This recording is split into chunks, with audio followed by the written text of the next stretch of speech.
What's up, y'all? It's Peaches, your favorite nail tech, back with another video. I know it's been like a day or day and a half since I've uploaded. I just been doggone tired. It was not intentional, but listen, that's besides the point, okay? So here is the result of this particular set that I did. And child, let me tell you what we're focusing on today. Today we are focusing on application. I got shaping for you, real time. Okay, so the color we're using is Second Nude by Not Polished, because it's not polished, it's not nothing, period. And the subscriber shout out for today, of course, is Vanessa R. Subscribed since this morning at 9 a.m. Go on ahead, Vanessa. Y'all already know. Subscribe, turn on the notifications, because how else will you know what's going on? So look, this application today, okay, we got a medium length nail, and we're going to be focusing on the two-bead method. I don't typically, well, so far I have not shown you guys this, but I do this, like, depending on the size of the person's nail, and honestly, depending how tired I am or how long of a day it's been, sometimes I will go ahead and do this. Now, the two-bead method consists of larger beads in which you are, just as it sounds, using two beads, okay? So for the pinky, I went ahead and just covered the whole pinky, cuticle to tip. Now, it could have been one bead for this one, except for the apex area was a little bit dipped in, like near the cuticle. It wasn't right, so I went ahead and added a second one, and that's when I decided, like, you know what, we're just gonna go ahead with this method right here. It'll be a good way to show YouTube other ways of application that I do and still get the same result, okay? So the only thing is, in the two-bead method, now this is a little bit more intermediate versus for beginners. Now this type of method is for people who have a good control over their acrylic beads. You have a good eye for knowing how much product it will take for what type of nail bed. Like, you kind of have to have an eye for it, and you kind of just have to, it's like, if you know, you know what I'm saying? This is not for somebody first starting out. Absolutely not. You're going to be chasing your beads, as I always say, and I just would not recommend, okay? So now that we got that out the way, if you feel like you meet those specific, I don't even want to say, what is that called?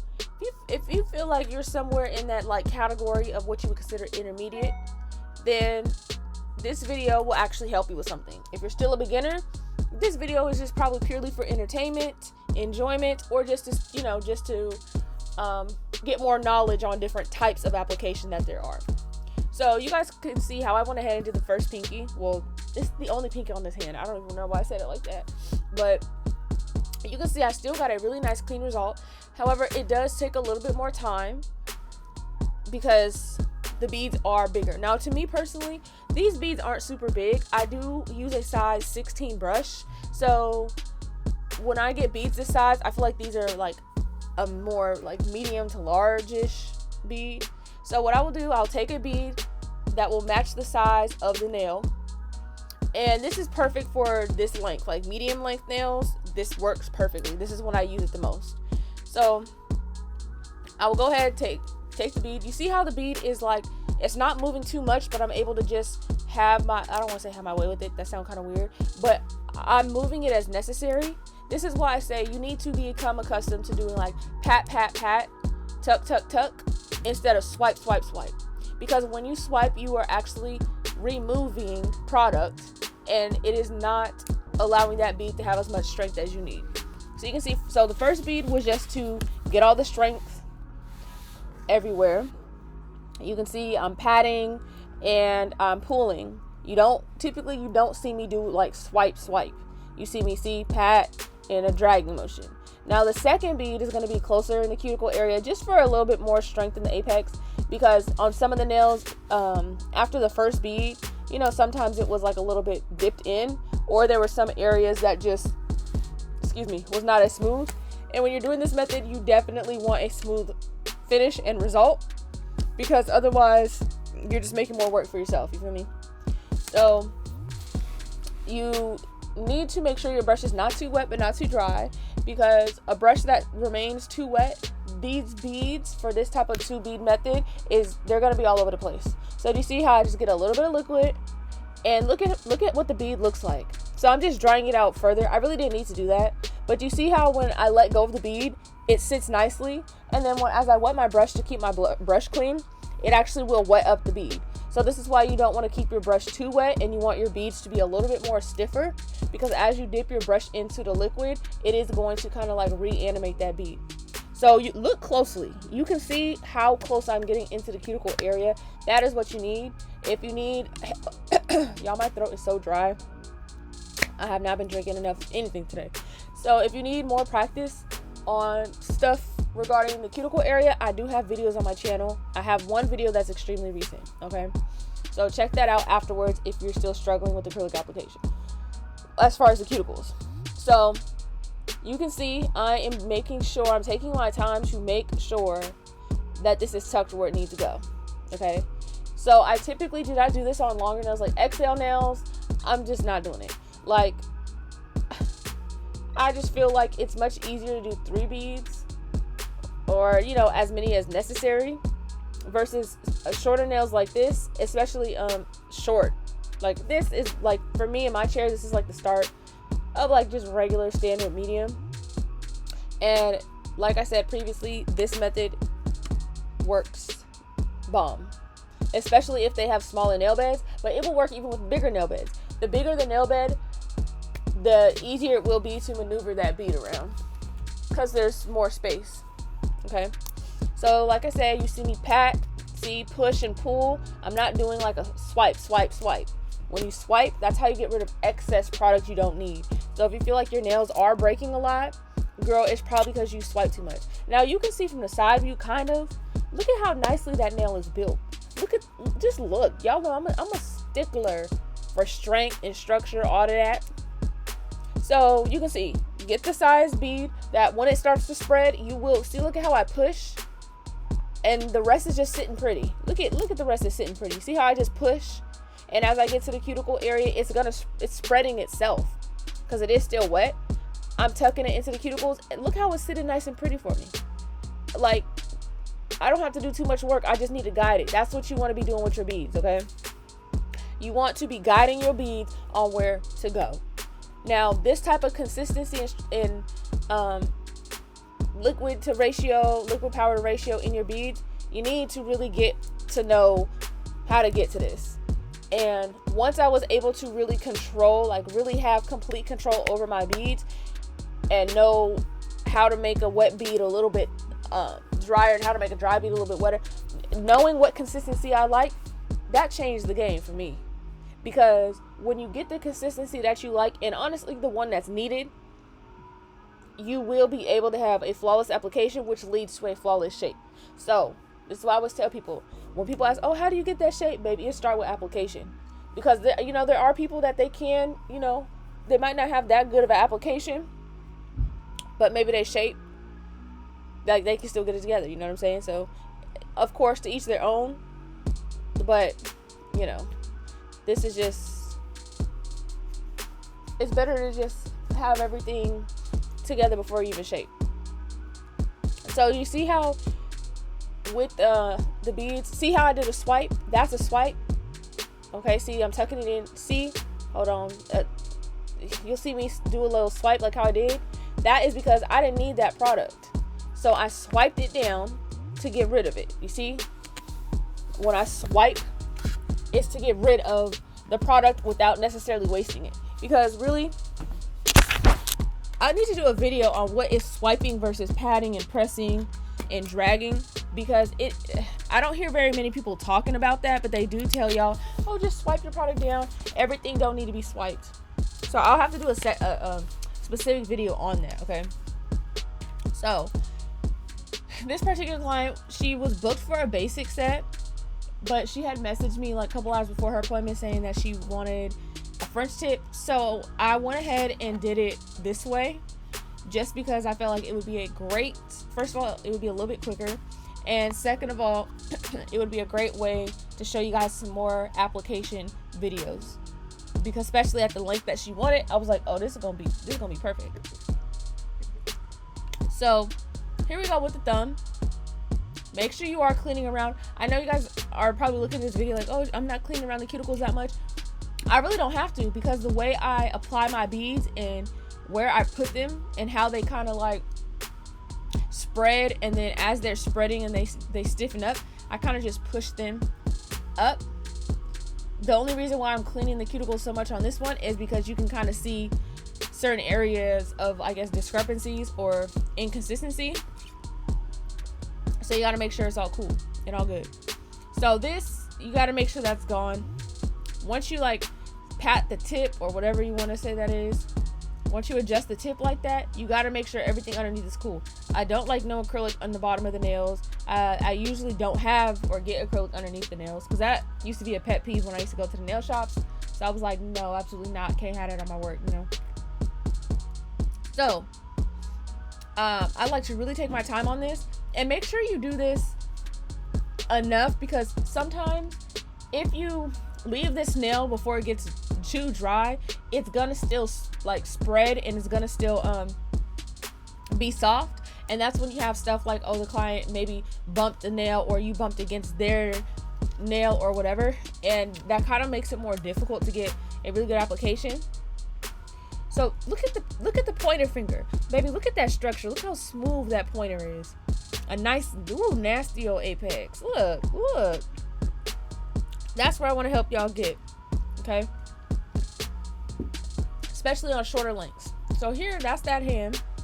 Now we're gonna go into the other hand. Like I said, it is all real time, very much real time. So here we go on the pinky. Now I did a smaller bead on this pinky than the other one, just because the first bead that I had got for that first pinky, it was unexpectedly big. Like, I wasn't trying to do all that. I was trying to get a size more like this. So I did this one in 2 beads because the first bead I picked up, it just wasn't big enough. But so do you see how I push and how I'm just tap in, tapping with my channel, y'all? Subscribe. So you can see how it's just sitting nice. I'm just guiding it. I'm giving it direction. So that way, as I continue the process and I'm like playing with it and stuff like that, she gonna do what I say. Like, simple as that. Simple as that. That is, this right here is what your application should look like. Now, not to say application goes correct every single time, because I just had a client the other day where I used a product. It was actually the C&D retention powder. Did not know that was a speed powder, because as I was using it in the normal like consistency and ratio that I do, it was just lumping up really quickly. It was drying really quickly. Like, I wasn't able to get the bead all the way to the tip before it had already dried. I was like, no. It made the nails very like lumpy. Like, it just wasn't it. That appointment took so long because I had to like file and fix it. So just know, product does play a part in your application. This is why I always recommend Not Polished. They need to sponsor me one day. I meet their requirements on Instagram. If y'all could be so kind as to tag Not Polished in my posts or something so they could notice me, that would be great. Because the way I use their products and put their name on blast and put it out there for y'all, it's crazy. For free. Come on, baby. Cut me a check. So once again, you see how I'm pushing it up, and that's how you're also forming your apex. Now, on nails this length, you don't need a huge apex or anything like that, but you do still need one. Like, I personally don't like a super completely flat paper thin nail. But that also is because I do curved nails, and that's not even possible anyways. Even if I wanted to, the nail just simply would not dry. It would be bendy if I did not make them to a certain thickness. So just keep in mind, you don't want an apex that starts right at the cuticle area, because doing that, if you don't have like a little lead up to the hump, I guess you could say, your nails are still at risk of popping off because they will simply be too thick in the cuticle area and not flush, and that's not what you want. So see, tuck any little spaces that are not having any acrylic, you need to put something there. Okay, so here we go. This is us working on that little apex area, making sure everything is a similar shape and size around the cuticle area, because that is another thing, another huge tip in application. Everything should be in the same shape as the cuticle area, otherwise it's gonna look weird. Okay, so just keep that in mind. So next finger, here we go. We're gonna go ahead and get our bead, and it is kind of a little bit smaller than what I've been doing, but it will still work. I can't remember if I go ahead and dip a little bit more or not, but I think in a second I'm about to move her finger, because I was like, girl, why the hell your finger, what's tea, because the people cannot see. So if y'all see me move her finger and it look a little aggressive, like, don't worry about it, mind your business, because my clients like me and I'm not mean about it. But sometimes, look, don't be scared to tell the people. You don't even gotta say it, just move them. They're not gonna bite you. Like, they're not gonna get up and leave the chair unless you hurt. Well, shit, by the way they talk about these shops, they might not leave even if you did hurt them, but still, don't do that. So from what we can see, we're doing the same thing. You want to just like pat, impress, and just use the body of your brush. I know a lot of people use smaller brushes, so it may be harder to like do the same method, but I'm telling y'all, when y'all learn how to use y'all brush besides just the tip of it, it's gonna change your motherfucking life. Honestly and truly it will, because when you learn how to use the body of your brush, the only thing is though, I use the body of my brush so much that like it does get dirty and sticky and stuff, but you know, we can clean her up until we can't clean her no more, because that's just what we're gonna do. But when you depend solely on the tip of your brush to move all the acrylic, it's a much slower process, and you kind of waste a lot of product because the tip tends to, it doesn't drag and pull and swipe the same. And if you notice, when I do put down my beads, the bead stays like a consistent thickness all around. So that way, so that way your strength stays consistent all around as well. Okay, so you can see, I think did I move it right now? I can't tell. Anyways, look at how nice and neat the application is, you guys. Like, crazy, right? Crazy. So here we go, another bead. Look at how I picked it up. Now look at how I release. You can see, this is how you know when your bead is cool, because you see when I turn it upside down, it don't fall off the brush. It's not moving. It's not, what the hell is this?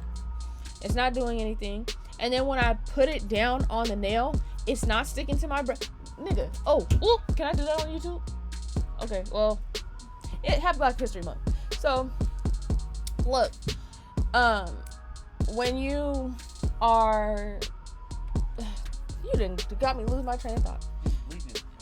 Okay, well, I'm not doing that. So basically, as you're patting and pulling, you see how it's a consistent thickness?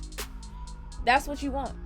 When you lay down your bead and it don't move nowhere, and it's kind of like, it's just, I always call it sitting pretty for you. She's sitting pretty for you. She's ready for you to tell her what you want her to do, okay? So as you move it, it should stay a consistent thickness, and that's really how you get a smooth application.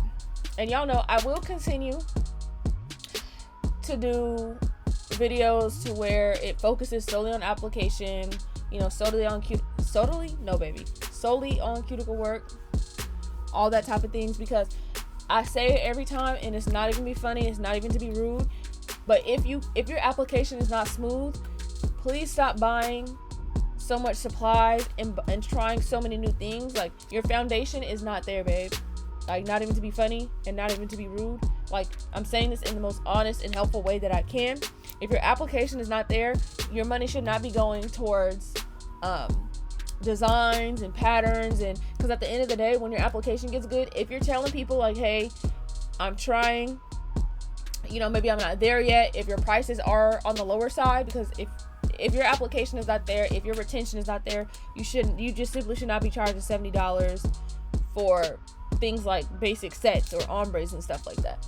Be honest with your clients and what your skill level is. They will not get mad. If they choose to still come to you, it's because they either want to give you a chance and want to grow with you as far as they continue to see improvement, or just because maybe they're like, you know what, that's cool, I've seen something about you that I like, and I'm gonna come to you. You know what I'm saying?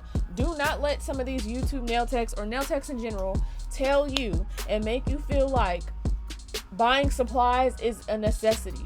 You don't need to be doing that, okay? When I first started doing nails, I had accumulated some things very cheap. I wasn't worried about, you know, using these crystals or that or that. I learned along the way that sometimes you can find some stuff that is cheap and it worked really well. Sometimes it's hit and miss, but I'm not gonna keep buying stuff just to have it, because half the time, if you don't really have a strong clientele, don't keep buying stuff just to keep up with the times. buy stuff in accordance based on like need and necessity, because otherwise you're just wasting product. Half the time most people are practicing anyway. That's not what you want. You need to spend your money finding products, your core products, your base products, your clear, your nudes, your liquid, your powder brands. Put your money towards that, and don't be buying in bulk. It's so much out there. I've tried Mia's Secret liquid. I've tried Sally's nail liquid. I've tried Young Nails liquid. Listen, buy in small quantities when you're first trying out liquid. Use it a couple times. See, hey, do I like it? If you feel like something's not quite right and you're not noticing any improvement, then maybe switch to another. Buy stuff that's maybe like 1 ounce at a time. When you're buying powders, buy powder that's half an ounce at a time. Every brand don't carry half an ounce, but the ones that do, try it. You know what I'm saying? Before you just dive in feet first, because I've bought whole ass collections and was not messing with it. You know what I'm saying? So anyways, this is what the application looks like. I'm done with my rant. I just don't want people taking advantage of y'all, because that's not right. Okay. The application, here's from the side view. Before filing and shaping and all that, just smooth. Period. Smooth. So here we go. I already did my finish filing. Now we're going to go into shaping. So by finish filing, I mean what we did with the e-file. That's what finish filing is. I enhanced the C curve how I like it. I went around the cuticles. For those who have not watched my full shaping routine, go ahead and watch that, because it does show what I do with the e-file. Because I do my like the on top filing you see right here for like lumps and bumps. I don't have no lumps and bumps, but I do it anyways, because you just never know. Excuse me. So this is how I file nails at this length. I did vote on YouTube, and you guys was like, yeah, we want to see filing. Now I don't have the other hand, because the crazy thing about this is, as I was filing this hand, the camera just shut off. It wasn't because, oh, no more storage, whatever. The camera just shut off, and then when I went to go look at the video, it wasn't there. So then trying to do the other hand, I only had a couple of fingers, but when I looked back, then the video was there. So that's the tea on that. Okay, but you guys can see, because the application was so smooth and nice, the shape is just crisp as hell. Like, I'm talking about, like, it's just it's art at this point. It's something to look at, and that's where we want to get y'all to be, to the point. I do want to start doing like online classes or something where people can like book time slots with me for maybe like I don't know. We're gonna figure it out. But I do want to do some type of online like one-on-ones or something, because I know there's probably like more of you guys who kind of who need more guidance, or just simply want more guidance, or want to ask more like questions face to face. Maybe you don't have somebody affordable in your city, whatever, because y'all know I'm not in the business of taxing and taking advantage. So I never have, don't plan to. So if that's something you guys would be interested in, be offering like virtual one-on-ones to where I can like see your process and coach you on your process, rather than me just simply showing you mine, I think that would be helpful, because at the end of the day, I can show you and tell you what I do, but baby, it may still not work for you. So it'd probably be better if I see what you're doing and help you enhance and give tips to what you do. If you're interested in that, comment down below. Maybe we can make something shake. You feel me? So we have pretty much come to the end of our video, you guys. I hope this was helpful to those of you who were interested in another form of application. Normally I do like the 3-bead method to start out, and then another bead or whatever here and there. Hope this showed you guys that the 2-bead method, the 2-bead method works just as well. I don't typically use 1-bead method unless it's for nails that are very short. So maybe we'll put something like that on my channel. I'll continue to do application videos, of course. Don't forget to comment, like, subscribe, turn on them damn notifications, because if it's something I'm gonna do, I'm gonna post. Okay, I know I missed a day or whatever, but we back, and we really gonna get into it. You feel me? Oh, follow me on Instagram at Nailsbyprettyface. I'm so excited, you guys. We're so close to 1,000 subscribers. We're at 600 something, close to 630, and y'all, we have met half of the watch time. So here is the shape, baby. Look at that. She's nice. She's sharp. C curve on 10. And of course, we're about to hit the final look any second here. Once again, thank you guys for watching, all the support. Don't forget, again, comment, like, subscribe. Are you trying to say something? Because she's the greatest nail tech in the universe. I was able to do it this time.